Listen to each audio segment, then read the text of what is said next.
Hello student, welcome to my channel. हम आपकी class आज पढ़ेंगे क्लास 12 का केमिस्ट्री।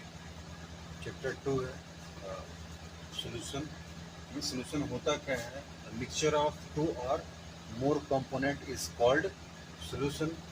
दो या दो से अधिक कंपोनेंट होने चाहिए। मिक्सचर ऑफ टू और मोर कंपोनेंट इज कॉल्ड या known as solution.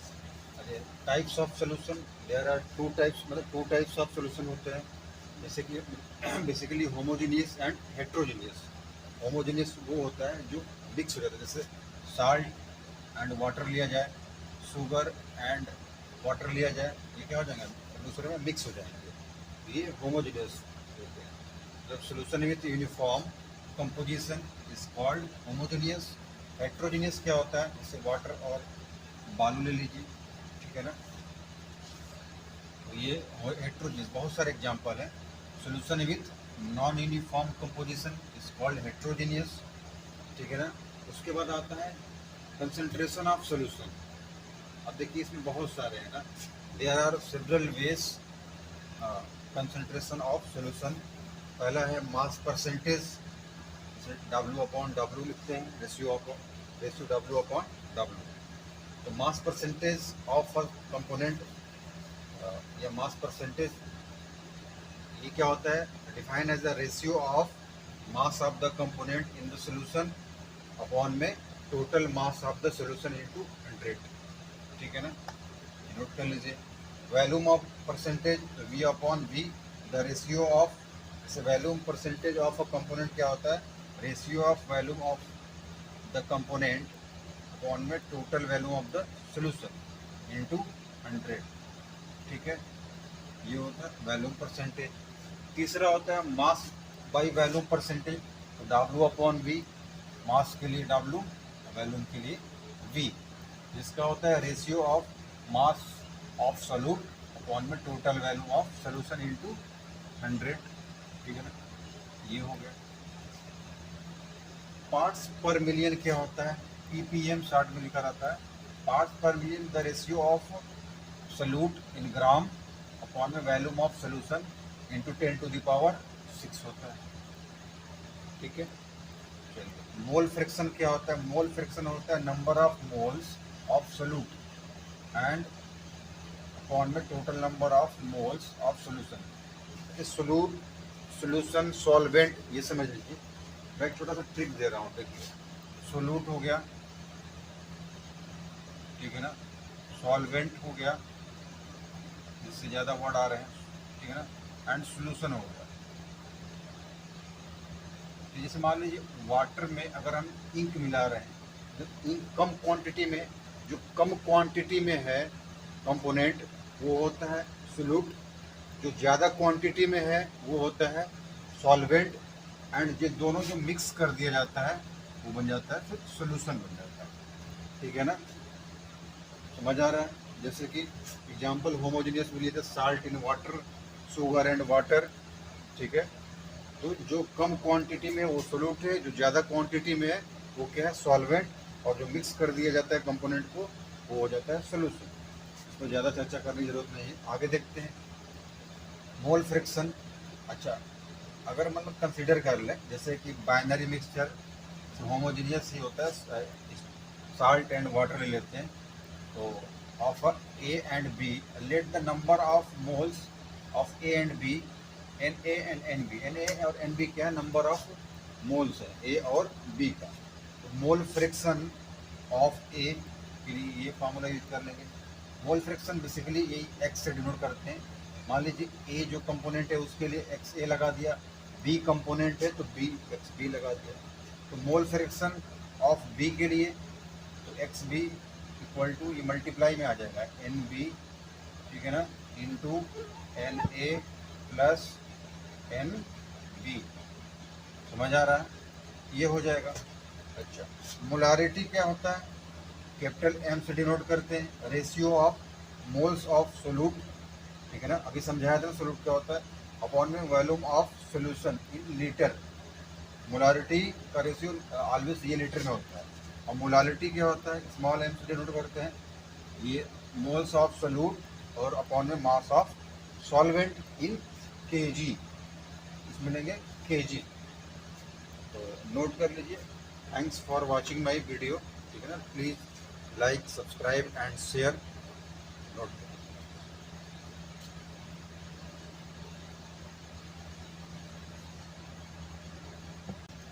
Is a physical property, ठीक है ना। ठीक है, physical property of solution. It can defined as the measure of maximum amount of a solute, maximum amount of a solute that can be dissolved in a specific amount, that can be dissolved in a specific amount of a solvent, ठीक है ना। तो ये क्या होता है कि physical property होता है, physical property of a solution, और it can be define as measure of maximum amount of solute, और that can be dissolve in a specific amount, एक निश्चित अमाउंट में सॉल्वेंट में रहता है, specific amount of solvent. Solute, solution और solvent बता दिया आपको जो है, ठीक है ना। जो कम अमाउंट में होता है वो क्या होता है, सोल्यूट होता है, और जो थोड़ा ज़्यादा अमाउंट में होता है वो सॉल्वेंट होता है, और दोनों को जो मिक्स कर देते हैं वो क्या बन जाता है, सोल्यूशन। तो सोल्युबिलिटी एक फिजिकल प्रॉपर्टी होता है सोल्यूशन का। अब आगे देखते हैं, solubility of a solid in a liquid, ठीक है ना। सॉलिड इन अ लिक्विड के लिए देखते हैं, solubility depend on the nature of the solute. ये सोल्यूट के नेचर पर डिपेंड करता है, as well as the solvent, ठीक है ना। जैसे कि sugar, common salt, etc. And अगर देखा जाए, naphthalene do not dissolve in water, ठीक है ना। दोनों प्रॉपर्टीज, दोनों केस होते हैं, ठीक है। शुगर, कॉमन सॉल्ट, ये वाटर के साथ डिजॉल्व हो जाता है, बट नेफ्थलीन जो है वाटर के साथ डिजॉल्व नहीं होता है। अच्छा, ये इक्वेशन हमने बना दिया कि solute plus solvent is backward and forward reaction solution. Temperature देख लेते हैं, सोल्युबिलिटी केस में इफेक्ट ऑफ टेम्परेचर। तो solubility of liquid in water always increase with increase in temperature, ठीक है ना।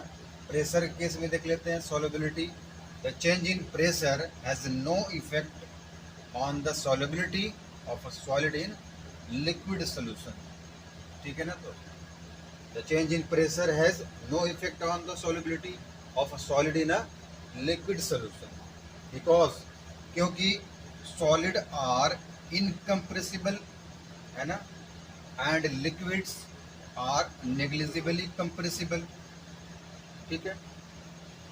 There is a no effect of pressure on their solution, कोई इफेक्ट नहीं होता ना। आगे देखते हैं, solubility of a gas in a liquid, ये क्या था, सॉलिड इन अ लिक्विड। अब यहाँ देखेंगे गैस इन अ लिक्विड। इस केस में क्या है, इज डायरेक्टली प्रोपोर्शनल टू, मतलब solubility of a gas liquid is directly proportional to the partial pressure of the gas present in above the surface of liquid, ठीक है ना। Directly proportional होता है partial pressure of gas present above the surface of liquid या solution का। समझ आ रहा है दोस्त। नेचर ऑफ गैस देखते हैं, solubility of gas in liquid case में ये क्या होता है, the gas which can be easily liquefied और move soluble in a common solvent, ठीक है। अच्छा, नेचर ऑफ सॉल्वेंट देखते हैं, solubility of gas in liquid case में, the gas which are capable of forming ions, ठीक है ना। आयंस टू टाइप्स होते हैं, कटायन एंड आयन। ये एनायन मतलब कि पॉजिटिव और निगेटिव दोनों होता है, कटायन हो गया एंड ये आयन, ठीक है ना। The gases which are capable of forming ions in aqueous solution are much soluble in water than in other solvent, ठीक है ना। ज़्यादा समझने की जरूरत नहीं है, नोट कर लीजिए। अब solubility of gas in liquid, temperature देख लेते हैं इसमें। अब टेम्परेचर क्या होता है, the solubility of gas in liquid decrease with increase temperature, ठीक है। प्रेशर क्या होता है, तो solubility of gas increase in pressure. Pressure क्या होता है, इंक्रीज करता है गैस में, तो नोट कर लीजिए दोस्तों। और इससे ज़्यादा कुछ समझने की जरूरत नहीं है। न्यूमेरिकल सॉल्व करेंगे, उसके बाद ये बेसिक नॉलेज था, बेसिक कॉन्सेप्ट था, तो नोट कर लीजिए।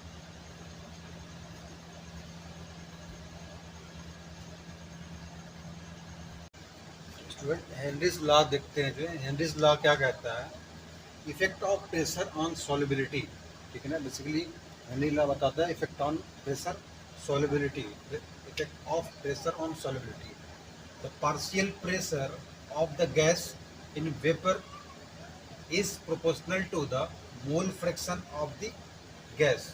मतलब P equal to K H, या इसको आप ऐसे लिख सकते हैं, P is directly proportional to X mole fraction, X नहीं है काई है, ठीक है ना, ये क्या है काई, ठीक है। P equal to directly proportional to chi, या प्रोपोर्शनल की साइन हटाएंगे तो के एच लिखेंगे। के एच हेनरीज लॉ कांस्टेंट है, ठीक है ना, हेनरीज लॉ कांस्टेंट, ठीक है। P क्या है पार्शियल प्रेशर एंड काई क्या है mole fraction, okay. Henry law constant में कुछ टर्म्स हैं जो है कि के is a function of the nature of a gas, ठीक है ना, means that different gas have a different K H value, है ना। गैस की अलग अलग से वैल्यू होगी के एच की, जो है different gas have a different K H value.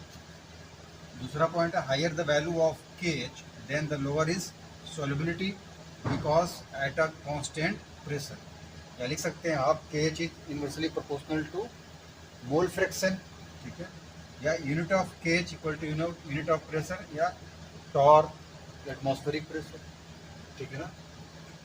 या कह सकते हैं कि K H is directly proportional to the temperature, ठीक है। ये तो हो गया हेनरीज लॉ कांस्टेंट। कुछ ग्राफ है इसके बीच में, मोल फ्रैक्शन, मोल एनसीईआरटी में दिया हुआ, तो आप वहाँ से बना लीजिएगा। मोल फ्रैक्शन देखिए, HCl दिया हुआ ion, hydrogen plus and chlorine minus, इसलिए आयंस की बात की गई है। मोल fraction of HCl and atmospheric pressure partial pressure of, इसका यूनिट टावर कर सकते हैं। तो ये मोल फ्रैक्शन इंक्रीज होगा, ये प्रेशर इंक्रीज होगा तो मोल फ्रैक्शन इंक्रीज होगा। ये वाली लाइन दिखा दीजिएगा आप। तो दो ये इम्पॉर्टेंट है दोस्त। 2 मार्क्स या 1 मार्क्स का आता है तो ये लिखना होता है, 2 मार्क्स का आता है तो पूरा आपको लिखना होगा। हेनरीज एप्लीकेशन अलग से आ जाता है 2 मार्क्स का, ये भी इम्पोर्टेंट है, ठीक है ना। तो एप्लीकेशन में आपको 2 ही पॉइंट लिखना होता है बेसिकली, हमने 3 पॉइंट लिखा है और एनसीईआरटी में ये दिया हुआ है, गिवन है, ठीक है दोस्त। तो पहला पॉइंट क्या है कि to increase the solubility of CO2 gas in soft drink. Soft drink मतलब जो हम पीते हैं ना, ये कोल्ड ड्रिंक जो है, जैसे बहुत सारे कोल्ड ड्रिंक हैं, Thums Up, Coca Cola, Sprite, ठीक है ना, एंड सोडा वाटर। द बोतल is sealed under high pressure. जो बोतल सील होता है ना कोल्ड ड्रिंक या सॉफ्ट ड्रिंक कह लीजिए, तो हाई प्रेशर से सील होता है, ठीक है ना, जिसमें CO2 गैस इंक्लूड रहता है। बात समझ में आ रही है। तो एप्लीकेशन ऑफ हेनरीज लॉ ये एक पॉइंट दे दीजिएगा। सेकेंड पॉइंट में दे दीजिएगा at a high altitude the partial pressure of oxygen is less than that the ground level, ठीक है ना। एंड उसके बाद this lead to low concentration of O2 in the blood tissue, ठीक है, of people living at a high altitude और climbers. आगे लिख लीजिएगा low blood oxygen causes climbers to become a weak and unable to think clearly, symptoms of condition known as anoxia। ये दो point लिख लीजिएगा आप, 2 नंबर मिल लीजिए। या स्कूबा डाइवर्स वाला लिख लीजिएगा जो, ठीक है ना, वो अंदर जाता है तो ये सब गैस तो उसमें इंक्लूड होते हैं ना। Use by scuba divers and field with air dilute with helium 11.7%, nitrogen 56.2% and oxygen 32.1%।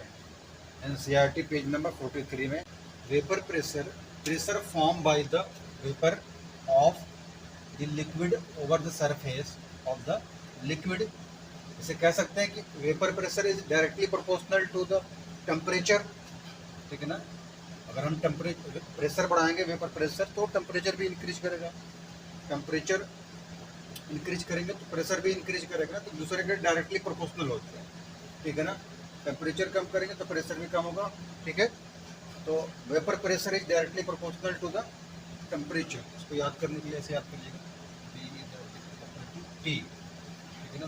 Pressure बढ़ेगा तो टेम्परेचर बढ़ेगा, टेम्परेचर बढ़ेगा तो प्रेशर बढ़ेगा, ये घटेगा, ठीक है। Vapour pressure is inversely proportional to the intermolecular force of attraction, ठीक है ना।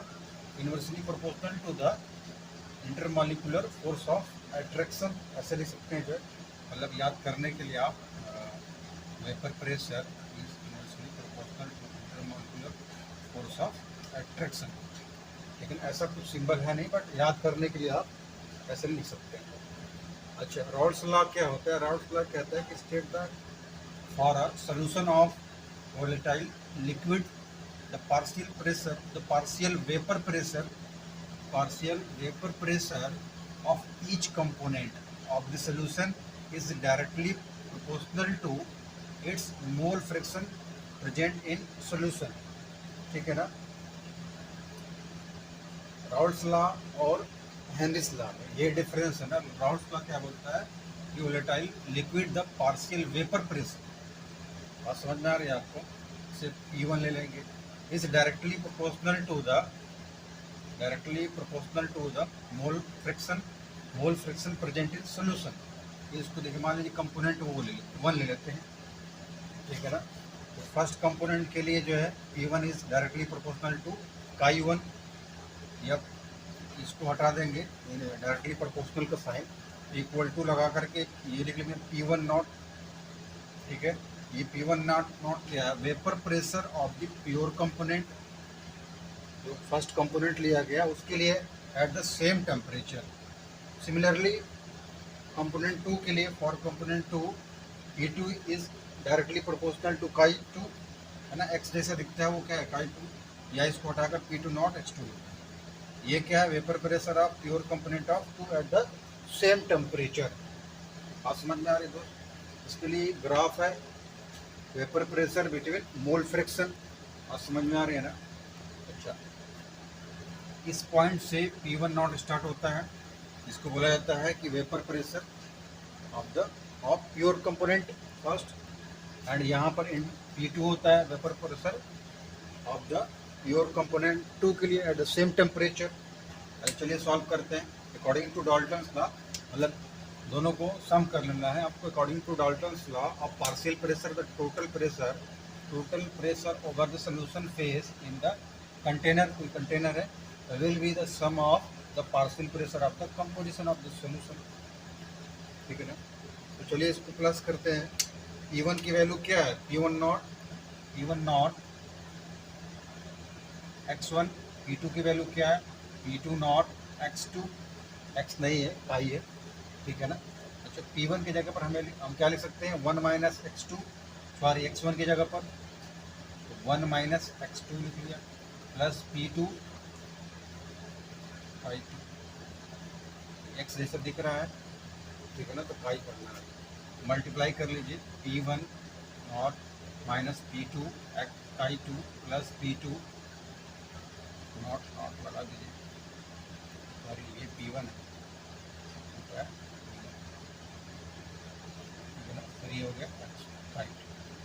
अच्छा, इसको ऐसे भी लिखा जा सकता है कि P1 नॉट, इस चीज़ को पहले लिख लेते हैं, plus P2 not pi 2 minus P1 not P1 not plus इसमें से X2 कॉमन ले लेंगे, ठीक है ना। X2 दोनों में है, X2 कॉमन ले लीजिए, P2 naught minus P1 not,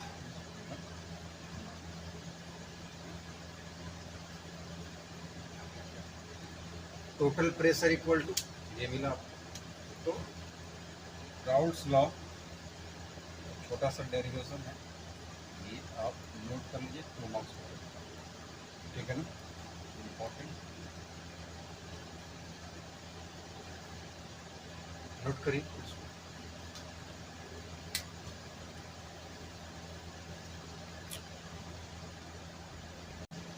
देखते हैं आइडियल सोल्यूशन क्या है। आइडियल सोल्यूशन ओबे रॉल्स लॉ, अभी जो हम लोग डिराइव किए थे ना Rawls law, at all temperature and concentration. इसे टू कंपोनेंट लेते हैं ए और बी। अब फिलहाल देख लेते हैं रॉल्स लॉ को। ये ideal solution P1 equal to P1 naught I1 ऐसे करके P2 equal to P2 not I2 की एक रॉल्स लॉ। और दूसरा क्या है आइडियल सोल्यूशन में कि enthalpy of mixing equal to zero and volume mixing equal to zero. Volume zero है और एंथैल्पी जीरो। टू कंपोनेंट लेते A and B, interaction equal to A interaction and B interaction, ठीक है ना। ये क्या है इक्वल है। Example n hexane and n heptane, ठीक है। उसके बाद जो है bromoethane and chloroethane, benzene and toluene, ऐसे करके कुछ केमिकल है ना, सॉरी बेंजीन एंड टोल्यूइन करके, टोल्यूइन नहीं TOLUN, ठीक है। आइडियल सोल्यूशन में non ideal solution categorize into two parts. Non ideal solution दो पार्ट में बटा हुआ है, जैसे positive deviation and negative deviation. Positive deviation में देखते हैं component A to B interaction less than A to A interaction and B to B interaction, ठीक है ना। A to B interaction less है इससे A to A and B to B component से। अच्छा, mixing of enthalpy is greater than zero and mixing of volume greater than zero positive deviation में, ठीक है ना। P1 is greater than P1 not IX1 and P2 is greater than P2 not into X2 I2। Example में ethanol and acetone दिखा देंगे जो, ठीक है ना। अच्छा, नेगेटिव डेविएशन का A to B component interaction greater than A to A interaction and B to B interaction, ठीक है ना। ए टू बी इंटरेक्शन क्या है, बड़ा है A to A and B to B component से। Enthalpy less than zero and volume mixing greater than zero and P1 less than P1 naught I1 and P2 less than P2 naught, ठीक है ना। Just opposite है positive वाले से negative वाले। Example के तौर पर phenol and aniline, chloroform, acetone दिखा सकते हैं। और एक टू NCERT फिगर है, ठीक है ना। Vapour pressure between mole fraction के बीच का एक ग्राफ है, दो ग्राफ दिखाया गया है। ऊपर वाली लाइन जो है वेपर प्रेशर ऑफ सोल्यूशन का ग्राफ है। फर्स्ट वाले ग्राफ में आप देख रहे होंगे ना, P1 का जो ग्राफ ये लाइन है ना ऊपर की तरफ दिखाया गया है, ठीक है ना। सेकेंड वाले में क्या है, नीचे की तरफ दिखाया गया, मतलब एक इंक्रीज एक डिक्रीज। और फर्स्ट वाले में ये ऊपर की तरफ है तो ये नीचे की तरफ, ठीक है ना। तो आप इसको ड्रॉ कर दीजिए, mole vapour pressure between mole fraction, note 3 समझते हैं।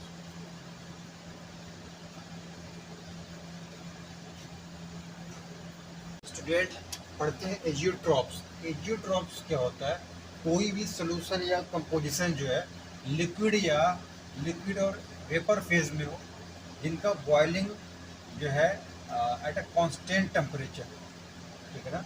Composition in liquid and vapour phase and boiling या boils at constant temperature is called azeotrope. एक तरह से एक सोल्यूशन है, ठीक है ना। ये टू टाइप्स के होते हैं, minimum boiling and maximum boiling. अगर हम H2 और हाइड्रोक्लोरिक एसिड मिक्स करें तो ये बता सकते हैं कि ये मिनिमम बॉइलिंग है, जैसे कि सोल्यूशन शोइंग पॉजिटिव डेविएशन, ठीक है ना। H2 और हाइड्रोक्लोरिक एसिड को मिलाया तो मैक्सिमम बॉइलिंग एजियोट्रॉप्स के लिए ये नेगेटिव डेविएशन होता है अगर एथेनॉल और वाटर को मिक्स किया जाए तो, ठीक है ना।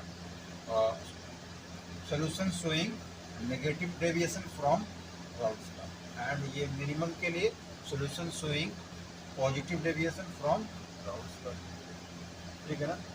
तो उसके बाद आता है इसी के अंदर कोलिगेटिव प्रॉपर्टीज की बात। The properties of solution which depends on number of solute चाहिए सोल्यूट, सॉल्वेंट, सोल्यूशन समझ में आता है ना, सोल्यूट जो कम क्वांटिटी में हो और सॉल्वेंट जो ज़्यादा क्वांटिटी में हो, ठीक है ना, और दोनों को मिक्स कर देने पर क्या बन जाएगा, एक सोल्यूशन बन जाएगा। इंक और वाटर का एग्जांपल दे सकते हैं। इंक जो है एक सोल्यूट हो गया, वाटर जो है एक सॉल्वेंट हो गया, दोनों को मिक्स कर देने पर एक सोल्यूशन आपका बन जाएगा। तो कोलिगेटिव प्रॉपर्टीज क्या करता है कि properties of solution which depend on the number of solute particles, ठीक है ना, relative lowering of vapour pressure of the solvent, ठीक है। ये कहता है कोलिगेटिव प्रॉपर्टीज की depend on the number of solute of particles, है ना, जो भी तो पार्टिकल है ना, relative lowering of vapour present of the solvent. Second point इसमें है depression of freezing point of the solvent. ये depression of freezing point of the solvent क्या होता है, जैसे कोई भी फ्रीजिंग वाटर एग्जांपल दे सकते हैं ना, जो टेम्परेचर उनका डिफरेंस हो ना, temperature difference in freezing point, उसको depression of freezing point of the solvent कह सकते हैं। और elevation of boiling point of the solvent को क्या कहेंगे, वो टेम्परेचर डिफरेंस इन बॉइलिंग, मतलब इसका मतलब इसमें कूलिंग करने पर डिफरेंस जो टेम्परेचर में आता हो, जो दो सब्सटेंस ले लें, और एलिवेशन ऑफ बॉइलिंग पर में दो सब्सटेंस ले लें, उसको बॉयल करने पर जो टेम्परेचर डिफरेंस आ रहा है उसको elevation of boiling point of the solvent बोला जाएगा। उसके बाद है osmotic pressure of this solution.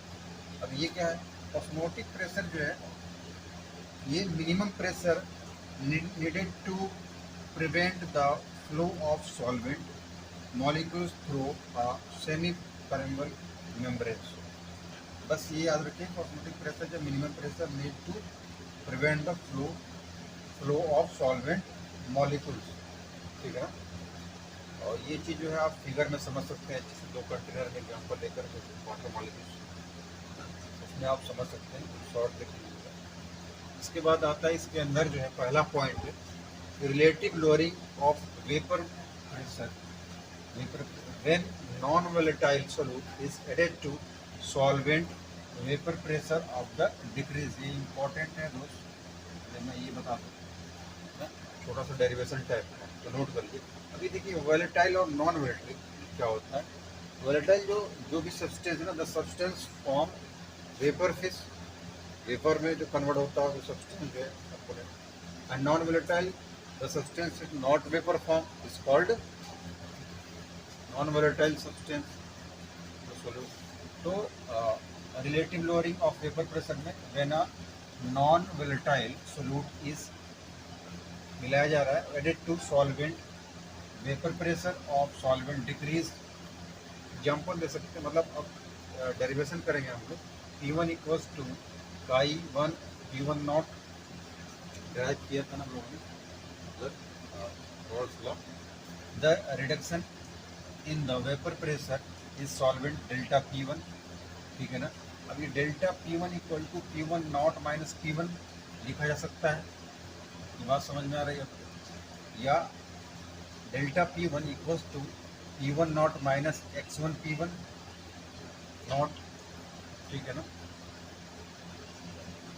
अब देखते हैं जो है, अब इस इक्वेशन में ये जो इक्वेशन है x1 की जगह पर ये वैल्यू पुट किया जाएगा। ये जो वैल्यू पुट करेंगे हमने यहाँ पर सॉल्व कर लिया। मुझे पता है बहुत सारे बच्चे जो है इसमें डाउट होगा, बुक में डायरेक्ट लिखा हुआ है, तो आप देख सकते हैं यहाँ पर कि x2 equal to 1 minus x1 होता है, तो x1 इक्वल टू ये लिख सकते हैं। एंड देन पुट करने पर आपको P1 नॉट x2 मिलेगा, ये कैंसिल आउट हो जाएगा, ठीक है ना। इसका मल्टीप्लाई करेंगे तो आपको मिलेगा P1 नॉट x2 और P माइनस, और समझ में आ रही है ये माइनस।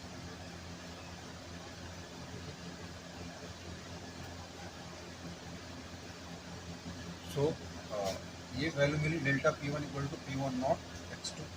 ये इसको डिवाइड में लिख दे P1 नॉट x2, और x2 क्या है, ये मतलब x2 नहीं यार, काई 2 मोल फ्रैक्शन, और मोल फ्रैक्शन ऑफ N2 अपॉन में N1 प्लस N2 लिखा जाता है। N1 N2 क्या है, number of moles solvent and solute के लिए, ठीक है ना। तो ये चीज़ मिल जाएगा आपको। अब ये हो गया राइट। इसके लिए relative lowering of vapour pressure, इसके अंदर आता है कोलिगेटिव प्रॉपर्टीज के अंदर ही आता है, ठीक है ना। अब इसमें क्या करना है, जब N2 डिनोमिनेटर का डाइल्यूट सोल्यूशन के लिए N2 is less then N1, बिल्कुल इग्नोर कर देना है डिनोमिनेटर वाला जो N2 की वैल्यू, ठीक है ना। तो आपको मिलेगा P1 naught minus P2 upon P1 not N2 upon. अब देखिए आप N2 अपॉन N1 की जगह पर आप लिख सकते हैं W2 इंटू M1, और N1 की जगह पर लिख सकते हैं M2 इंटू W1। अब ये क्या W1 एंड M1 क्या है, ये masses and molar masses of solvent के लिए, ध्यान दीजिएगा सॉल्वेंट के लिए। और सॉल्वेंट और सॉल्यूट तो हमने बताया ना, जो ज़्यादा क्वांटिटी में हो कंपोनेंट तो सॉल्वेंट है, जो कम क्वांटिटी में है वो क्या है, सॉल्यूट है। और W2 एंड M2 क्या है, masses and molar masses of solvent. ये वेरी इजी एक्सप्लेनेशन, और नोट कर लीजिए, इम्पोर्टेंट, ठीक है।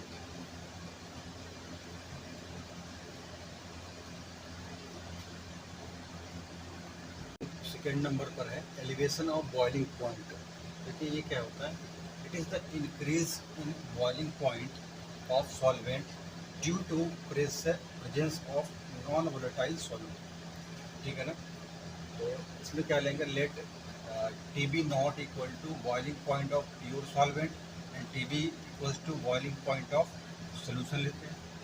The increase in boiling point T B equals to, मतलब delta T B equals to TB minus TB naught is known as elevation of boiling point, ठीक है ना। इसी को elevation of boiling point बोला जाता है, इम्पोर्टेंट है ये भी topic.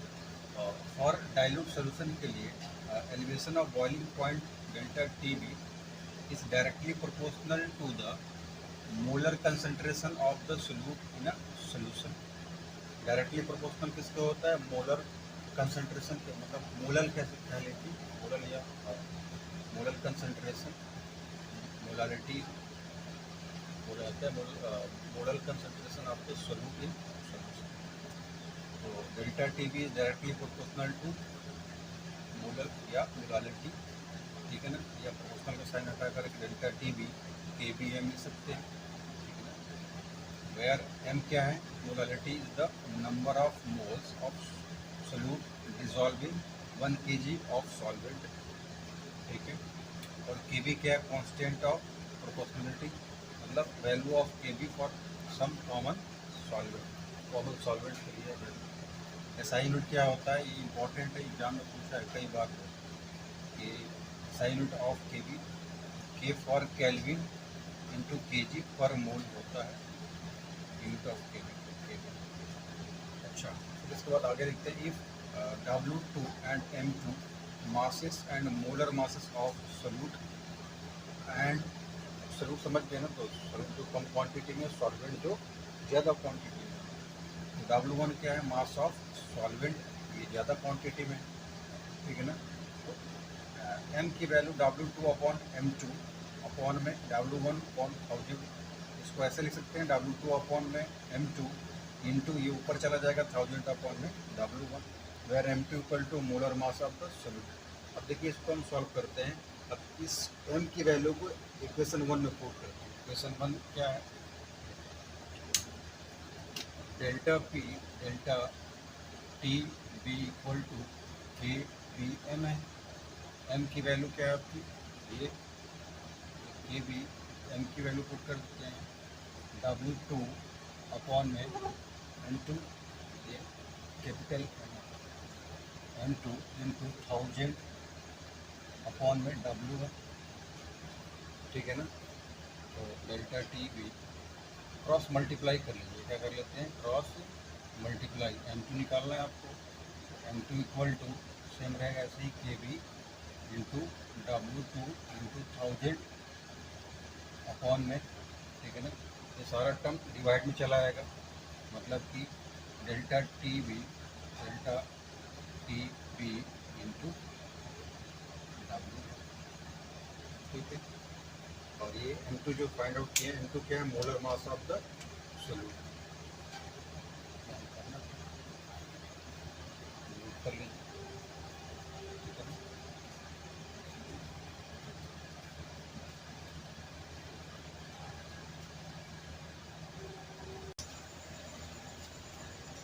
Student depression of freezing point देखते हैं। देखिए graph between vapour pressure and temperature के बीच का ग्राफ है। यहाँ पर TF जो है freezing point of pure solvent है, एंड मतलब TF नॉट जो है freezing point of pure solvent है, एंड TF क्या है freezing point when non volatile solute. ठीक है ना, मतलब कोई नॉन वोलेटाइल मतलब कि कोई भी सब्सटेंस है जो डू नॉट चेंज है ना vapour form is called non volatile. Volatile जो है सब्सटेंस वेपर फॉर्म में चेंज होता है। ठीक है, तो डिप्रेशन ऑफ फ्रीजिंग पॉइंट क्या होता है? It is the increase in boiling point of a solvent. ठीक है ना, of a solvent due to the pressure of non-volatile solute is called depression of freezing point. Okay, depression in freezing point delta TF से denote करते हैं, and TF minus TF naught basically changing temperature समझ लीजिए। Depression of freezing point for dilute solution is directly proportional to molality of the solution. Depression of freezing point delta TF is directly proportional to molarity. ठीक है ना, या directly proportional का sign हटाएंगे तो KF लिख लेंगे। और वेयर KF क्या है? Proportional constant which depend on the nature of solvent. किस टाइप का सॉल्वेंट है ना उसके ऊपर डिपेंड करता है KF। यूनिट क्या होती है? KF की SI यूनिट होती है केल्विन kg पर मोल होता है। ठीक है ना, ये 1 मार्क्स का क्वेश्चन पूछ लेता है। और मोलारिटी जो है molarity M equal to W2 upon में M2 एंड W1 अपॉन में 1000। या इसको हम लोग ऐसे भी लिख सकते हैं कि W2 अपॉन में M2 और ये 1000 ऊपर चला जाएगा तो 1000 अपॉन में W1। ये हो गई M की value. Okay, and W2 and M2 क्या है? Mass and molar mass of solute. ठीक है ना, mass and molar mass of solute. And W1 क्या है?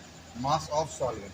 तो चलिए यहाँ से इक्वेशन 1 में डिप्रेशन ऑफ फ्रीजिंग पॉइंट का जो इक्वेशन है इसमें पुट करते हैं M की वैल्यू। नाउ डेल्टा TF मतलब depression of freezing point is equal to KF और M की वैल्यू क्या है? W2 अपॉन में M2 इंटू 1000 अपॉन में W1 delta TF depression of freezing point. हमें यहाँ से अगर M2 निकालना है, ठीक है ना, मोलर मास, तो M2 निकालने के लिए क्या करेंगे? यहाँ से किसी भी चीज़ की KF की, W2 की, W1 की value and delta TF depression of freezing point आप फाइंड आउट कर सकते हैं। तो M2 equal to cross multiply कर लेंगे, वैसे ही रहेगा ये as it is KF into W2 into 1000। ठीक है ना, और ये मल्टीप्लाई में आ जाएगा कौन सी? ये depression of freezing point into W1। ठीक है, तो ये हो गया आपका मोलर मास ऑफ।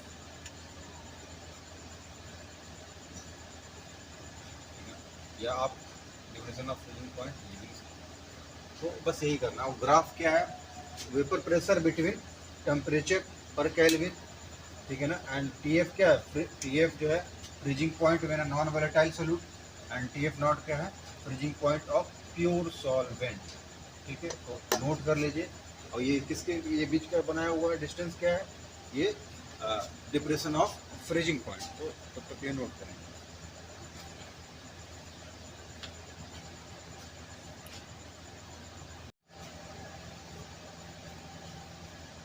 अब देखते हैं ऑस्मोसिस एंड ऑस्मोटिक प्रेशर क्या होता है। देखिए osmosis the process of flow of solvent from the pure solvent, ठीक है ना, to the solution through a semi permeable membranes is termed as osmosis. ठीक है ना, तो एग्जाम्पल सेल मेम्ब्रेन्स, जैसे सेल वॉल, सेल मेम्ब्रेन्स पढ़ा था ना, एनिमल ब्लैडर। ठीक है ना, तो ऑस्मोसिस का एग्जाम्पल ये होगा। ऑस्मोटिक प्रेशर क्या होता है? It is denoted by pi, pressure applied on solution to stop osmosis is called. Osmotic pressure, pressure applied on solution to stop osmosis is called, basically कह सकते हैं कि osmotic pressure is directly proportional to molarity, ठीक है ना। It is denoted by pi, pi equal to C R T, लिख सकते हैं। जो सी क्या है, मोलर ऑफ सोल्यूशन, आर क्या है, गैस कांस्टेंट, एंड टी क्या है, टेम्परेचर। या पाई इक्वल टू मतलब osmotic pressure equal to N2 upon में भी आर टी, ठीक है ना। अगर N2 equal to W2 upon में M2 ले सकते हैं। V क्या है, value of the solution in litre containing N2 equal क्या है, मोल ऑफ सोल्यूट है, एंड W2 क्या है, ग्राम ऑफ सोल्यूट, ठीक है ना। एंड M2 क्या है, molar mass of solution. Now put the value of N2 in above equation, ठीक है ना। ये मान लीजिए इस इक्वेशन में पुट कर दें, ठीक है। पुट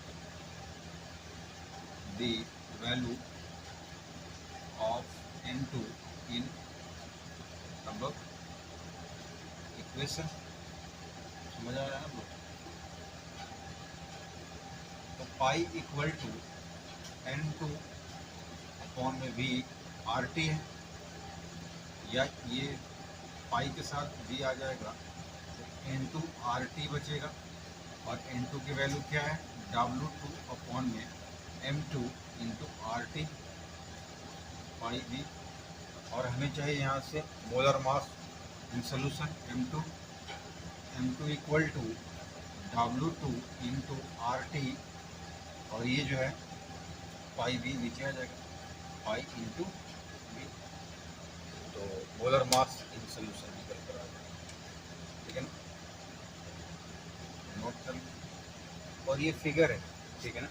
ये atmospheric pressure plus osmotic pressure है, इसमें सोल्यूशन है, इधर सॉल्वेंट है, ठीक है ना। ये एटमॉस्फेरिक प्रेशर है, और ये बीच में सेमी पेरिमेबल मेम्ब्रेन्स है, यहाँ फिगर बना हुआ है, ठीक है ना। ये प्रेशर है, ठीक है, सॉल्वेंट सोल्यूशन, इसमें सोल्यूशन है, ठीक।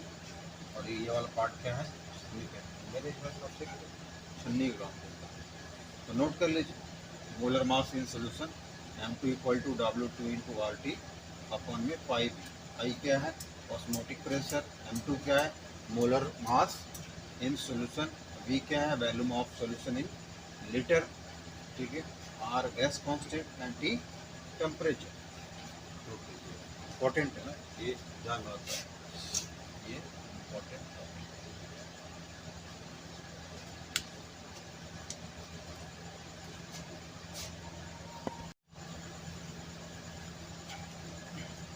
स्टूडेंट देखते हैं reverse osmosis and water purification क्या होता है। जब पानी को फ्रेश करने के लिए ये फिगर दिया हुआ NCERT में, ठीक है ना। तो देखिए पानी में क्या होता है कि बहुत सारे मॉलिक्यूल्स होते हैं, इफ्लुएंट मटेरियल होते हैं, तो उनको प्यूरिफाई करने के लिए साल्ट होता है, ठीक है ना। तो रिमूव करने के लिए ये इक्विपमेंट यूज होता है। जैसे कि अगर एक वर्ड में बोला जाए एक लाइन में कि रिवर्स ऑस्मोसिस क्या होता है, कि reverse osmosis is just the reverse process of osmosis, ये एक वर्ड बोल सकते हैं। या आप डिटेल में लिखना चाहें तो if a pressure larger then, ठीक है ना, वहाँ प्रेशर वाला पिस्टन लगा हुआ है। If a pressure larger than osmotic pressure is apply to, osmotic pressure क्या था, पाइप था, apply to the solution side, then the pure solvent flow out of solution through the semi permeable membranes, जो नीचे वाला दिया हुआ है। एक तरह से ये सेमी पेरिमेबल मेम्ब्रेन्स जो है ना, छन्नी का काम करता है, ठीक है ना।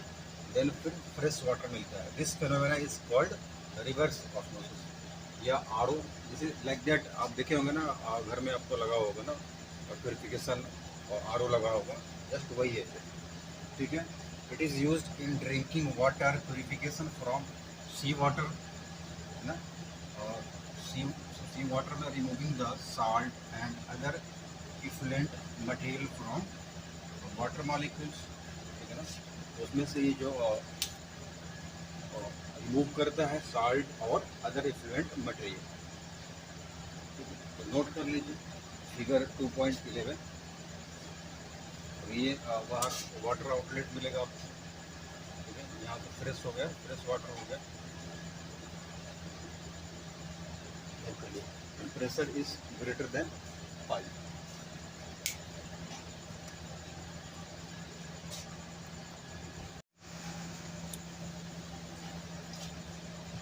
स्टूडेंट, अब देखते हैं एबनॉर्मल मोलर मास क्या होता है। Abnormal molar mass for substance undergoing association और dissociation in solution.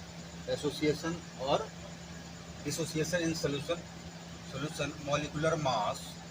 Molecular mass आता है ना, जैसे मान लीजिए निकालने एग्जाम्पल वाटर की बात करें H2 तो क्या हो जाएगा इसका, हाइड्रोजन का 1 × 2 प्लस ऑक्सीजन का 16, ठीक है ना। ये क्या हो जाएगा 2 + 6 18, ये मोलर मास, इसी को मॉलिक्यूलर मास या molar mass. Mass determined from the colligative properties is different from expected value, उसी को एबनॉर्मल मोलर मास बोला जाता है। अच्छा, ये भी कह सकते हैं कि this experimentally determined molar mass is known as abnormal molar mass. एक लाइन में ये भी लिख सकते हैं जो, ठीक है ना, जो मॉलिक्यूलर मास को डिटरमाइंड किया जाता है कोलिगेटिव प्रॉपर्टी फॉर्म में is different from expected value is called, या ये भी कह सकते हैं calculate the value due to association और डिसोसिएशन ऑफ मॉलिक्यूल्स, ठीक है ना। इतना ही है, इससे ज़्यादा। अच्छा, वांट ऑफ फैक्टर क्या होता है, it is denoted by I and ratio of normal molar mass upon में, या ratio of normal molar mass to the abnormal molar mass is called van't Hoff factor होता है। या आप इसको ऐसे भी लिख सकते हैं कि I = observer colligative property calculated colligative property, या ये भी लिख सकते हैं कि total number of moles of particle after association और डिसोसिएशन।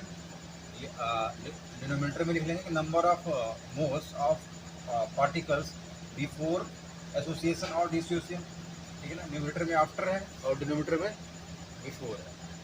या आप लिख लेंगे कि relative lowering of vapour pressure of solvent P1 minus P1 upon में P1 naught equal to I N2 upon में N1, और I क्या है, क्वांट ऑफ फैक्टर है। या इसमें ये लिख लेते हैं कि elevation of boiling point delta TB equal to I KBM लिख सकते हैं। डिप्रेशन ऑफ फ्रीजिंग पॉइंट के लिए delta TF equal to I KF लिख लेंगे। And osmotic pressure of solution के लिए pi equal to I N2 RT upon में। ये हो गया चैप्टर कंप्लीट, ठीक है ना। तो thanks for watching my video, please like, subscribe and share.